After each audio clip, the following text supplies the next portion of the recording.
Ambati Silks, Kanchipuram Saree Store, now in Vijayawada. Exclusive Pattu Sarees, Salwas and Lehengas.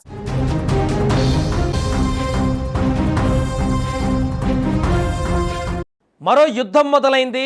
Afghanistan Pakistan మధ్య ఇప్పుడు బహిరంగ యుద్ధం మొదలైపోయింది. గత కొద్ది రోజులుగా నెలకొన్న ఉద్రిక్తతలు ఇప్పుడు పూర్తి స్థాయి పోరాటంగా మారాయి.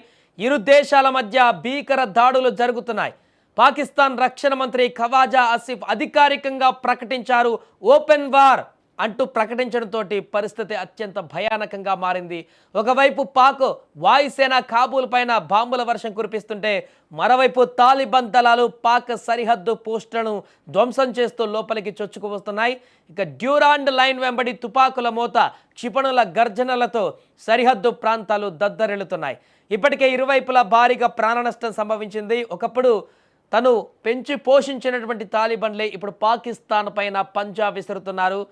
తాలిబాన్ల దాడులకు ప్రతిస్పందనగా పాక్ సైన్యం ఆపరేషన్ గజబ్ లిల్ హాక్ ప్రారంభించింది.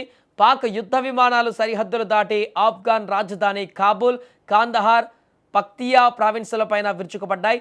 కాబూల్లోని 2 బ్రిగేడ్ కార్యాలయాలు, ఒక మందుగొండు డిపోను ధ్వంసం చేశామని పాక్ అధికారిక మీడియా పీటీఐ ధృవీకరించింది.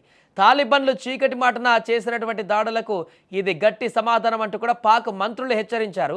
అయితే పాక్ ఎయిర్ స్ట్రైక్కు తాలిబాన్లు ఊహించని రీతిలో కౌంటర్ ఇచ్చేశారు. పాకిస్తాన్కు చెందినటువంటి అత్యంత శక్తివంతమైనటువంటి F-16 యుద్ధ విమానాన్ని తాము కూల్చేసినట్టుగా తాలిబాన్ ప్రతినిధి జబీహుల్లా ముజాహిద్ సంచలన ప్రకటన చేశారు. అంతేకాకుండా ఆ ఫొటోస్ కూడా ఇప్పుడు బయటికి రావడం జరిగింది. ఒక విమానం పాకిస్తాన్ది కుప్పకూలిపోయినటువంటి శిథిలాలు. దీనికి సంబంధించిన వీడియోను కూడా వారు విడుదల చేయడం పాక్ సైన్యాన్ని ఆత్మరక్షణలో పడేసింది.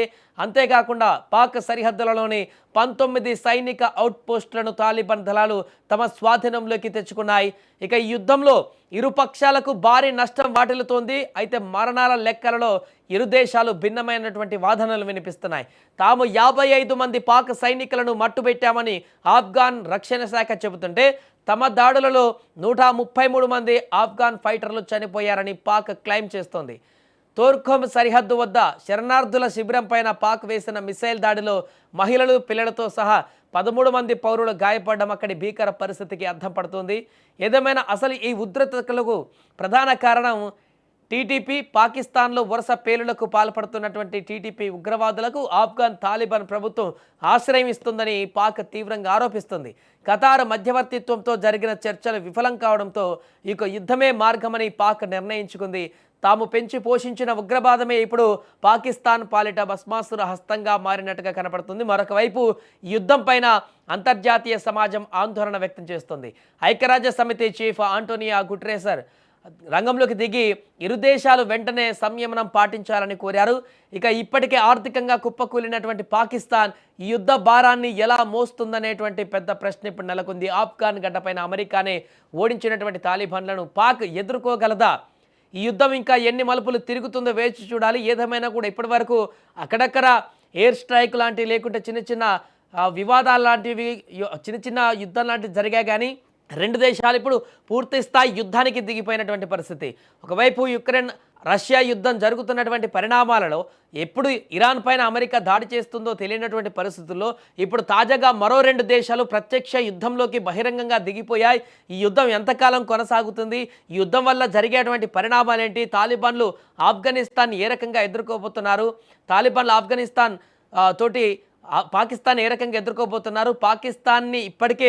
పాకిస్తాన్ దగ్గర అత్యధిక ఆయుధాలు ఉన్నాయి ఆఫ్ఘనిస్తాన్తో పోలిస్తే. కానీ ఆఫ్ఘనిస్తాన్ దగ్గర ఉన్నటువంటి తాలిబాన్ సైన్యం అనేది అత్యంత ధైర్యవంతమైనటువంటి గెరిల్లా యుద్ధ తంత్రాలతో ముందుకు వెళ్ళేటువంటి సైన్యం ఉంది. ఆ సైన్యమే ఇప్పుడు పాకిస్తాన్ ఎత్తులను చిత్తు చేసేటువంటి విధంగా ఆల్రెడీ ఆపరేషన్ మొదలుపెట్టారు. వారి గాలి నుంచి దాడులు చేస్తుంటే వీరు భూమి నుంచి చొచ్చుకు వెళ్ళి ఆ యొక్క పాకిస్తాన్ అవుట్ పోస్టులను ధ్వంసం చేస్తూ పాకిస్తాన్ భూభాగంలోకి అడుగుపెట్టి పాకిస్తాన్ సైన్యాన్ని ముప్పు తిప్పులు పెడుతున్నటువంటి పరిస్థితి నెలకొంది. ఏదేమైనా కూడా 2 దేశాలు మరలా ఇప్పుడు ఒక ప్రత్యక్ష యుద్ధానికి దారి తీయడం అనేది ఏ మలుపు తిరుగుతుందో అనేది ఇప్పుడు ప్రపంచ దేశాలన్నీ కూడా చూస్తున్నాయి.